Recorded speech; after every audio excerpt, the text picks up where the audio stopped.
তাইলে আপনার ওই কথা তো রাইট, আপনি যে কথা বলছেন এটা তো রাইট, কেবল যেটা বললেন ওটাও রাইট, আচ্ছা, কিন্তু এই প্রশ্নের উত্তর কি? তাহলে তো আইন এভাবে করতে হবে যে যদি মেডিকেল কারো ক্ষেত্রে বলে যে বিবাহ করলে তার শারীরিক সমস্যা হবে, তাহলে সে বিবাহ করতে পারবে না, বাকিরা করতে পারবে, এরকম আইন হতে হবে। এটা তো আর ঘৃণার দৃষ্টিতে তো দেখা যাবে না। আমি তো বলছি অপরাধ। বাল্য বিবাহকে একটা এক হচ্ছে। আসসালামু আলাইকুম রহমতুল্লাহ। আপনারা ইতিপূর্বে যে ভিডিও একটা ক্লিপ দেখলেন, এই ভিডিওটা বর্তমান সময়ের একটা আলোচিত এবং সমালোচিত এবং শিক্ষিত অশিক্ষিত সকলের মাঝে এটা বিদ্যমান। এটা হলো শিমরিন জাহান, শিমরিন লুবাবা, একটা ছোট্ট শিল্পী, গানের শিল্পীর মডেল যাকে বলা হয়। সে ইসলামের পথে ফিরে এসে একজন আলেমকে বিবাহ করছে 15 বছর বয়সে। এই বিষয়টা নিয়ে বাংলাদেশের মধ্যে নাস্তিক মুরতাদ সহ সকলের মাঝে একটা বিভ্রান্তি কাজ করছে। সেক্ষেত্রে নাস্তিকদের মাথা ব্যথা যেভাবে শুরু হয়ে গেছে তারা বাল্য বিবাহ নিয়ে, তো এই ব্যাপারে আমাদের একজন আলেম মুফতি রকিবুল ইসলাম হাফিজাহুল্লাহ, ওনার কাছে এক ভাই ফোন করে একটা বিষয় উপস্থাপন করেছেন। তিনি যে সুন্দরভাবে বিষয়টা আপনাদের সামনে উপস্থাপন করছেন, আশা করি এই বিষয়টা যদি আপনারা সকলে দেখেন, এই ভিডিওটা যদি সবাই শুনেন এবং ভালো করে বোঝেন, শেয়ার করে দেন, আশা করি এই ভিডিওটা থেকে অনেকের বিভ্রান্ত নিরসন হবে এবং শিক্ষিত নামে অশিক্ষিত যে সমস্ত প্রশ্ন শরিয়ার ব্যাপারে তোলে তাদের মুখে জোতার বাড়ি এবং ঝাড়ুর বাড়ি পড়বে ইনশাআল্লাহ। সবাই ভিডিওটা শেয়ার করে দিবেন। আসসালামু আলাইকুম। কে বলছিলেন? শেখ, জি শেখ আনোয়ারুল হক।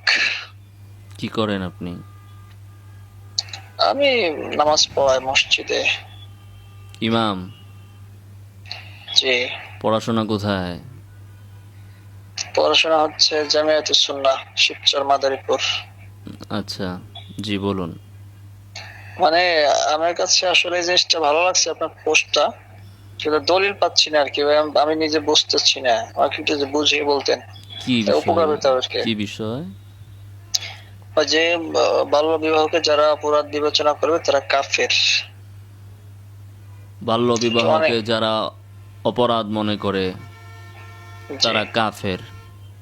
জি। তো নবীকে যদি কেউ অপরাধী মনে করে তার ঈমান থাকবে?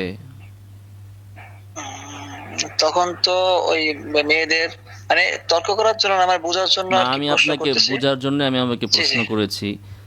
আচ্ছা আচ্ছা, আমি সেটা নবী বলতেছি তাইলে। আলাইহিস হ্যাঁ, সালাতু ওয়াস সালামকে কেউ যদি অপরাধী মনে করে তাহলে কি তার ঈমান থাকবে? অথবা আল্লাহ তাআলা যে কাজকে হালাল করেছেন এমন কাজকে কেউ যদি অপরাধ বিবেচনা করে বা ঘৃণার দৃষ্টিতে দেখে বা এটাকে মন্দ কাজ বা নিকৃষ্ট কাজ মনে করে তাহলে কি তার ঈমান থাকবে? তখন সমাজের পরিবর্তনে, সময়ের পরিবর্তনে অনেক সময় মাসলা পরিবর্তন হয়। যেমন তখন তো মেয়েদের রুষ্টপুষ্ট হতো, বা তোমার তখন তেমন সমস্যা হতো না, মেডিকেল তেমন কোনো সমস্যা হতো না। জি, এখন তো অনেকে প্রশ্ন করছে, অনেক সমস্যা, বাচ্চারা ছোটকালে বিয়ে হইলে অনেক সমস্যা হয়। জি। আহ, তো এর কি উত্তর তাইলে? আপনার ওই কথা তো রাইট, আপনি যে কথা বলছেন এটা তো রাইট, কেবল যেটা বললেন ওটাও রাইট, আচ্ছা, কিন্তু এই প্রশ্নের উত্তর কি? তাহলে তো আইন এভাবে করতে হবে যে যদি মেডিকেল কারো ক্ষেত্রে বলে যে বিবাহ করলে তার শারীরিক সমস্যা হবে, তাহলে সে বিবাহ করতে পারবে না, বাকিরা করতে পারবে, এরকম আইন হতে হবে। এটা তো আর ঘৃণার দৃষ্টিতে তো দেখা যাবে না। আমি তো বলছি অপরাধ। বাল্য বিবাহকে এক হচ্ছে অপরাধ মনে করা, আর এক হচ্ছে শারীরিক সক্ষমতার কারণে কোনো কাজ থেকে বিরত থাকা। দুইটা তো দুই জিনিস। বাল্য বিবাহকে তো অমুসলিমরা, নাস্তিকরা বা সুশীল সমাজ এটাকে অপরাধ বিবেচনা করে, এটাকে ঘৃণার দৃষ্টিতে দেখে, এটাকে তারা নিকৃষ্ট কাজ মনে করে এক। আর দ্বিতীয় হচ্ছে এই সিস্টেমটাই এটা করা হয়েছে এজন্য যেন মানুষ বিবাহ শাদী না করে অবাধে যৌনচার এবং অবাধ মেলামেশা এটা যেন সমাজের ভিতরে অশ্লীলতা ছড়িয়ে যায়, সেজন্য তারা এটা করেছে। এখন আপনি যেটা বলেছেন, তো কারো ক্ষেত্রে যদি শারীরিক অক্ষমতা, এটা তো বাল্য বিবাহ না। কোনো ডাক্তার যদি কারো ক্ষেত্রে বলে যে আপনি যদি বিবাহ করেন 40 বছর বয়সেও, তাইলেও আপনার শারীরিক মারাত্মক ক্ষতি আছে, তো 40 বছর বয়সে তো বেটা বিবাহ করবে না। ওটা না তো তাইলে বাল্য আপনার কথা বিবাহের সাথে মতো খাস মানে না। সবাই এখন আপনি মানে বলেন যে যারা বাল্য বিবাহ করতেছে সমাজে, অনেক আলেম ওলামারা বা দিনদার শ্রেণী তারা তো বাল্য বিবাহই করে। বাল্য বিবাহ যারা করে তাদের ভিতরে দিনদার শ্রেণীটা বেশি, কারণ যারা দিনকে ফলো করে না তাদের তো আর বিবাহ শাদীরও দরকার নাই। বাল্য কি আর প্রাপ্তবয়স্ক কি, তারা 40-এর পরে যায় বিবাহ করে। তো বাল্য বিবাহটা যারা করে সমাজের ভিতরে দুই শ্রেণী, এক হচ্ছে যে গ্রামীণ যারা শিক্ষা দীক্ষার দিকে অতটা ধাবিত না, এবং বাবা মা মনে করে যে আমি মেয়েটাকে বিবাহ দিয়ে দেই কারণ সে কোথাও নষ্ট হয়ে যায় বা তার দায়ী দায়িত্ব কে নিবে। আরেক হচ্ছে যে যারা দিন ফলো করে তারা। তো আপনি বলেন যে যারা বাল্যবিবাহ করেছে তাদের কি শারীরিক ক্ষতি হয়েছে, একটা দৃষ্টান্ত আপনি তুলে ধরেন। কে বাল্যবিবাহের কারণে কে মারা গেছে বা কার ক্ষতি হয়েছে বা কার সমস্যা হয়েছে, স্বাস্থ্য ঝুঁকি হয়, যেটা গবেষণায় পাওয়া গেছে অনেক সময়। কার হয়েছে এই গবেষণাটা কে করছে? যে ব্যক্তি যারা বাল্য বিবাহকে নাজায়েজ মনে করে কিন্তু বাল্যকালে আবার প্রেম প্রীতি এগুলোকে জায়েজ মনে করে, তারাই তো গবেষণা চালাইছে। আপনারা দিনদার মানুষরা কি গবেষণা চালাইছেন নাকি কোনো সময়? না, তাহলে এখানে দুইটা প্রশ্ন আসে। একটি হচ্ছে আপনার কথা অনুযায়ী সবাই মানে মেডিকেল দেখাতে হবে আর কি, তার ঝুঁকি স্বাস্থ্য ঝুঁকি আছে কিনা। সবার মেডিকেল দেখাতে হবে না, সবার মেডিকেল দেখাতে হবে না। কারো ক্ষেত্রে ডাক্তার যদি বলে তাহলে সবাই দেখাবে কেন? এটা তো আমি প্রাপ্তবয়স্কের ক্ষেত্রে বলছি। এখন বিবাহের আগে কি আপনি মেডিকেল দেখাইছেন যে আপনার বিবাহ করলে ক্ষতি আছে কি নাই? দেখাইছেন? দেখাইছেন? কারো ক্ষেত্রে যদি ডাক্তার বলে, কারো ক্ষেত্রে শারীরিক এতটাই সে অবস্থা তার খারাপ, ডাক্তার তাকে বলছে যে আপনি বিবাহ করবেন না, যে কোনো একটা বিষয়, তার ক্ষেত্রে এটা বিবেচনা করা যেতে পারে। ডাক্তার কি বললো, কেন বললো, এটা কি ব্যবহার হইতে পারে। কিন্তু সবার দেখাতে হবে কেন? এটা তো আমি তো বললাম যে প্রাপ্তবয়স্কের ক্ষেত্রেও যদি এমন হয়, তো এখন এটা হচ্ছে সমাজের ভিতরে একটা মানুষ ছড়িয়েছে যারা বাল্য বিবাহের এই বিষয়টাকে নাজায়েজ বা স্বাস্থ্যের ঝুঁকি মনে করছে। তো তাদের তো শারীরিক সম্পর্ক তো চলতেছে, স্কুলে কলেজে শারীরিক সম্পর্ক তো প্রেম প্রীতিতে চলতেছে। তাহলে শুধু বিবাহের নাম দিয়া শারীরিক সম্পর্ক করলে স্বাস্থ্যের ঝুঁকি হয়, আর বিবাহের নাম ছাড়া অবৈধ মেলামেশা করলে তখন শারীরিক ঝুঁকি হয় না? তখন তো বাচ্চা হয় না, তখন শুধু মজা হয়, তখন তো বাচ্চা নেয় না। আচ্ছা, তখন তো শুধু মজা হয়। যদি এমনও হয় কোনো ক্ষেত্রে যে বাল্য বিবাহ করলে বিবাহতে ঝুঁকি নাই, সমস্যা হচ্ছে বাচ্চাতে, তাহলে আপনার নিষেধাজ্ঞা লাগাইতে হবে বাচ্চার উপরে। যদি এমন হয়, আমি আপনার কথা যদি মেনে নেই, তাহলে নিয়ম হইতে হবে এরকম যে বাল্য বিবাহ করা যাবে কিন্তু বাচ্চা নেওয়া যাবে না, ওইটা করতে হবে। আর শরীয়ত তো বিধান রেখেছে। আমি বলি এখন আরেকটা হলে মাসলায় আসছেন, শরীয়তে মাসলা আছে, কারো যদি বাচ্চা নিলে যদি সমস্যা হয়, সে বাল্য হোক আর সে প্রাপ্তবয়স্ক হোক, যেই হোক, তাহলে সেক্ষেত্রে তার স্বাস্থ্য ঝুঁকি বিবেচনা করে শরীয়ত সমাধান দিয়েছে। সে জন্ম নিয়ন্ত্রণ করতে পারে, কোন পদ্ধতি অবলম্বন করবে, ওখানে তো ওই মাসলায় যাবে। তাহলে বিবাহের উপর নিষেধাজ্ঞা লাগাইতে পারেন না। আপনি যদি বিবাহের উপর নিষেধাজ্ঞা দেন, তাহলে তো এখানে নবী সাল্লাল্লাহু আলাইহি ওয়াসাল্লাম নিজে দোষী হয়ে যায়। আর দ্বিতীয় বিষয় হচ্ছে যে বাল্যটা মানে কি?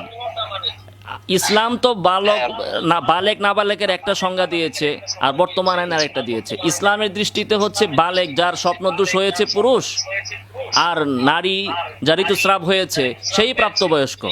কাজী তারা তো বাল্য বিবাহের ভিতরেই না। বর্তমানে যারা বিবাহ করতেছে কেউই তো বাল্য বিবাহ করতেছে না। কে এমন আছে যে 6 বছর 7 বছর আম্মাজান আয়েশার মতো ওই বছর বয়সে তারা বিবাহের বন্ধনে আবদ্ধ হচ্ছে? বাংলাদেশে বা বিশ্বে এখন কোথাও বাল্য বিবাহ নেই, প্রাপ্তবয়স্ক হওয়ার পরে বিবাহ। এখন শুনেন, শাব্দিক অর্থ বাল্য অর্থ কি নাবালেক? হ্যাঁ, বালক। শরীয়ত তো বালেক হওয়ার পরে তাদেরকে আর শিশু বলে নাই, বালক হয় তাদেরকে বালক বলে নাকি? মানে বাংলা শব্দে কি বোঝায়? মানে বাংলাদেশে বালক মানে যে সাবালক হয়েছে তাকে বালক বলে নাকি?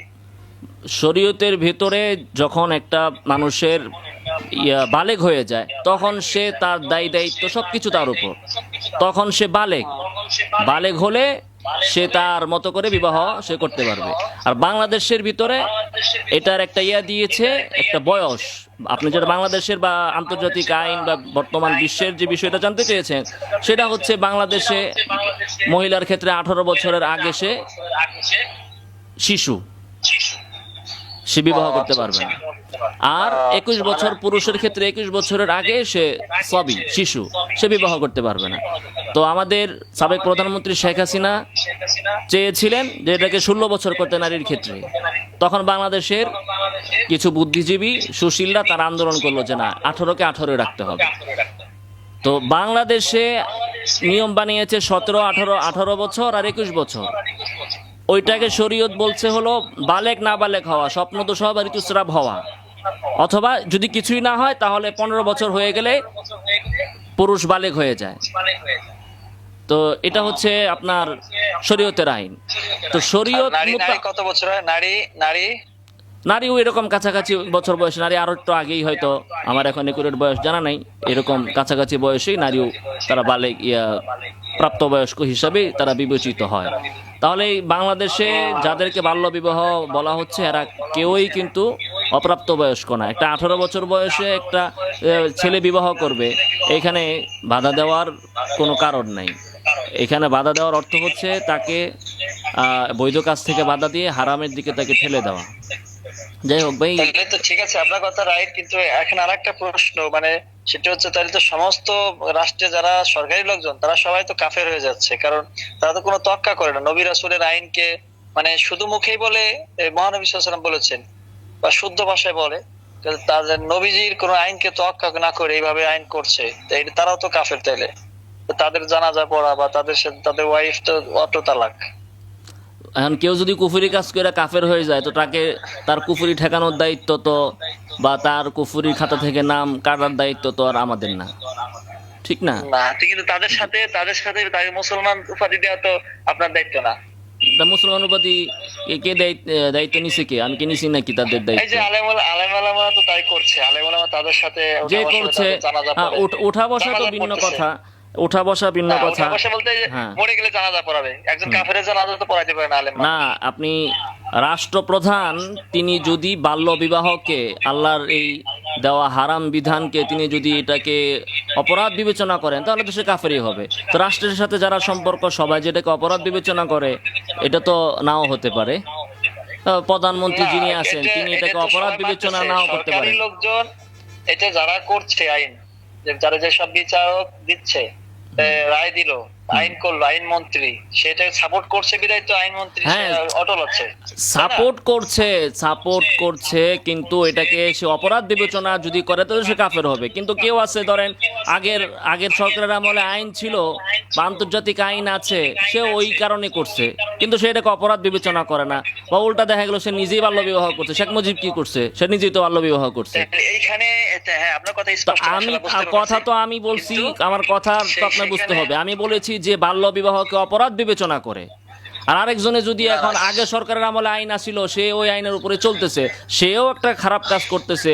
এবং ওমাল্লাম ইয়াহকুম বিমা আনজালাল্লাহু ফাউলাইকা হুমুল কাফিরুন যালিমুন ফাসিকুন ইত্যাদি বিষয় তার ক্ষেত্রে প্রযোজ্য হবে। কাফের কিন্তু কুফরে হাকিকিত হবে যদি সে এটাকে ঘৃণা করে, এটাকে অপরাধ বিবেচনা করে। বৈধ কাজকে আল্লাহ যেটাকে হালাল করছেন সে যদি মনে করে না এটা হালাল হওয়ার মতো না, তাহলে তো সে আল্লাহর বিধানকে সে অগ্রাহ্য করলো, সে একদম হাকিকি কাফের হয়ে যাবে। আর বাকি যারা তারা একটা কওলান ফেলান তো, মানে কেউ যদি করে তাকে পুলিশই ধরে নিয়ে যাচ্ছে। অসংখ্য জায়গা নিউজ পাচ্ছি আমরা যে বিভিন্ন স্কুলের ছেলে মেয়েরাও এটা বর্জন করতেছে। এই যে দেখেন, পুলিশ ধরে নিয়ে যাচ্ছে, তো একটা ধরার একটা হলো যে সে তার দায়িত্ব রাষ্ট্রীয়ভাবে যেটা দেওয়া হয়েছে সেটা পালন করতে যেয়ে সে ধরে নিয়ে যাচ্ছে, সে মস্ত বড় অপরাধ করছে, জুলুম করছে, আল্লাহর কাছে জবাব দিতে হবে। আর আরেকজনে হচ্ছে যে মন থেকে সে এটারে ঘৃণা কইরা সে এই বাল্য বিবাহের বিরুদ্ধে নামছে, তাহলে তো সে সরাসরি কাফের হয়ে যাবে। কথা বুঝতে হবে। না, একটা এখানে সাপোর্ট করলে, কুফরি সাপোর্ট করলে সে কাফের হয় না। কুফরির সাপোর্ট করলে তো না, কুফরির সাপোর্ট তো না, তার উপর রাষ্ট্র যে দায়িত্ব দিয়েছে বাল্য বিবাহের ক্ষেত্রে যে তুমি এটাকে ধরবা, তো সে রাষ্ট্রের অবৈধ নির্দেশ, অবৈধ নির্দেশ, একজন মানুষ মূর্তি বানাইলেই তো সে কাফের হয়ে, তাকে বলতে পারেন না সে যদি মূর্তি পূজা না করে। টাকার লেগে কেউ মূর্তি বানায় বেচতেছে, তাকে তো আপনি কাফের বলবেন না। তো পুলিশ যদি তার কাজ আঞ্জাম দেয় তাহলে সে অবশ্যই অপরাধী, জালেম, আল্লাহর কাছে তার বিচার হবে কঠিন। কিন্তু মূর্তি বানায় ব্যক্তি আছে, সে মূর্তি পূজা হিসেবে, তাহলে সে মূর্তি না, শুনেন, কুফরির সহযোগিতা করলে যদি কাফের হয়ে যায়, আর একজন কাফির কুফরি করে কাফের হয়, দুইটা কি সমান হইলো নাকি? একজনে তার টাকার জন্য সে মূর্তি বানায় বেচে, সে কি কাফের হয়ে গেছে নাকি? এই জিনিসটা আমি বুঝতে চাচ্ছি আর একটু, যে আমি তো এতদিন জানতাম যে কুফরির আহ সহযোগিতা করলে সেটাও কুফরি। ঠিক আছে, যদি কেউ গান না কুফরির গায়, গানের জন্য যদি টাকা পয়সা বা সাপোর্ট করে, হ্যাঁ। সেও গুনাহগার হয়। গুনাহগার তাই না? হয়, জি। তাইলে এখানে কুফরির আমি সহযোগিতা যতটুকু করলে একটা হলো কুফরি, একটা হলো কাফের হয়ে যাওয়া। কুফরি কাজ করলেই মানুষ কাফের হয় না, মানে কুফরি কাজ করলে করলেই আমি যা মানুষ বলতেছি, কাফের হয় না। হাদিসে অনেক কাজের ক্ষেত্রে আছে এই কাজ যে করলো ফাকাদ কাফারা, মান সাল্লা ইউরাই ফাকাদ আশরাকা। ওইখানেও ব্যাখ্যা আছে রে ভাই, ব্যাখ্যা ওইটাই তো এখানে আসবে। মান মান সাল্লা ইউরাই ফাকাদ আশরাকা, যে ব্যক্তি নাকি লোকরে দেখানোর জন্য নামাজ পড়লো সে মুশরিক, সে শিরিক করলো। তাই বলে কি আবু জাহেলের মতো মুশরিক নাকি? তো এক হচ্ছে কুফরি কাজে লিপ্ত হইলে সে একটা কুফরি কাজ করছে, আর একটা হচ্ছে যে কাফের হয়ে যাওয়া, দুটো তো ভিন্ন আছে। তো যে ব্যক্তি আল্লাহর বিধানকে যে মনে করতেছে যে আল্লাহ এই বিধান দিয়া আল্লাহ ভুল করছেন, আল্লাহর এই বিধানটা সঠিক না, এটা একটা অপরাধ, আল্লাহ এটা জায়েজ করছেন কিন্তু এটা আসলে একটা পাপ কাজ, যেই মন থেকে এটা পোষণ করতেছে সে কাফের। আর আরেকজনে তার পেট বাঁচানোর জন্য সে এই কাজ করতেছে, সে ফাসেক হবে। না, আপনার যদি দ্বিমত থাকে আপনি দ্বিমত থাকতে পারে, আমার দৃষ্টিতে আমি এটা বুঝতেছি। আপনি যদি না বারবার না বলতে পারেন, আপনার দ্বিমত করেন, সমস্যা তো নাই ভাই। আমার কাছে আমি যতটুকু আমার কথা বলছি, আমি বুঝছি এটাই যে কেউ যদি বাল্য বিবাহকে অপরাধ বিবেচনা করে, বৈধ কাজকে এবং নবীর করা কাজকে, সাহাবায়ে কেরামের করা কাজকে, অসংখ্য আইম্মা যারা যারা যে কাজটা করছেন এটাকে যদি কেউ অপরাধ মনে করে, সে কাফের। আর আরেকজন এই অপরাধের ক্ষেত্রে সরকারি আইনে যা আছে তার চাকরি বাঁচানোর জন্য সে এখানে কিছু পদক্ষেপ নিচ্ছে, আমার দৃষ্টিতে আমার কাছে মনে হয় সে কাফের হবে না। আপনি যদি মনে করতে পারেন, আপনি মনে করেন যে সেও কাফের হয়ে গেছে, আপনি সমস্ত সরকার পুলিশ সবার কাফের বানিয়ে দিলে দেন, তাতে তো আমার কিছু আসে যায় না। জি ভাই, রাখি। আসসালামু আলাইকুম।